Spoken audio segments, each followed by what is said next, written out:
Hi, I am super excited to be back here and doing another video series.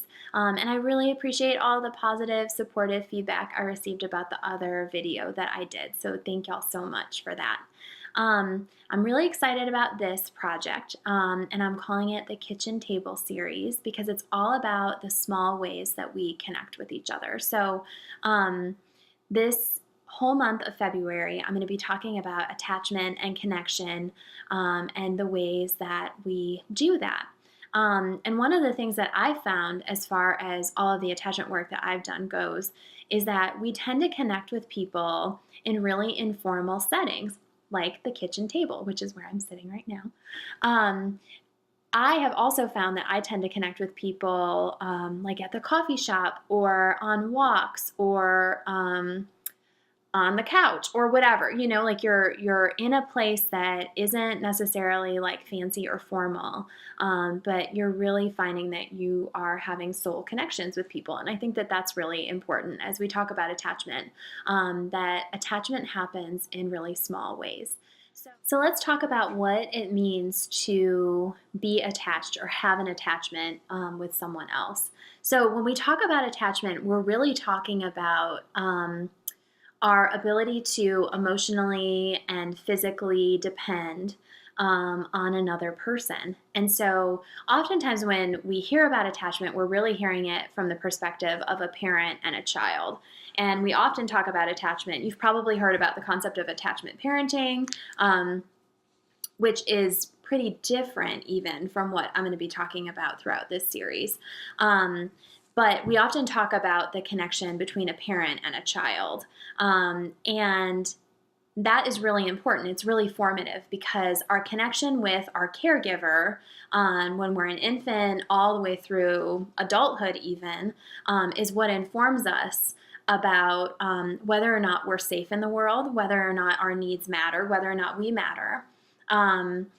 And it gives us a better understanding of what it means to be in relationship with someone else. So that's really what we're talking about when we talk about attachment. And attachment can look several different ways. And so then in the next video, we're going to be talking more about the different attachment styles. But generally, we have secure attachment and we have insecure attachment. And as far as insecure attachment goes, there are several styles that kind of fit underneath that umbrella. What we're going for is secure attachment, which basically means that when we're in a relationship with someone else, we feel like we can depend on them. We feel like they are consistent. They are stable. Our relationship is stable. It's not just going to up and go away. That person isn't just going to wake up one morning and leave us, whether we're a child or a partner or just a family member or friend. And we feel like that person is dependable, consistent, reliable, and our needs matter to them. They want to see us be successful. They want to see us flourish in our lives. And so when we have a need and we express that to them, even if they don't know how to meet it, they want to try. So that's really what we're talking about when we talk about secure attachment. The other thing I think it's really important to know and understand about attachment is that our early relationships in our lives really shape how we show up in our adult relationships. And so if we experience secure attachment when we're younger and we grow up in a way where we feel like our needs are important, that we're important in the world, and that people care about us and that we're safe, it's much more likely that we're going to show up that way in our adult relationships. Now, that doesn't mean we don't ever have insecurity. It doesn't mean we don't ever have self-doubt or question ourselves or wonder about what our place is here in the world. But it does mean that generally we want relationships and we tend to feel safe in them. And on the other hand, if we grow up having relationships where we feel like maybe our caregiver is really distracted or they tend to be really, really worried, or we have a caregiver who tends to have a really flat affect, or maybe we have a caregiver who has some mental health stuff going on, or we have a caregiver who maybe is a little bit violent and can be scary towards us. That can really shape and change how we feel about being in relationships in general, which I think makes a lot of sense because if it feels scary to be in a relationship, we might not want to be in one.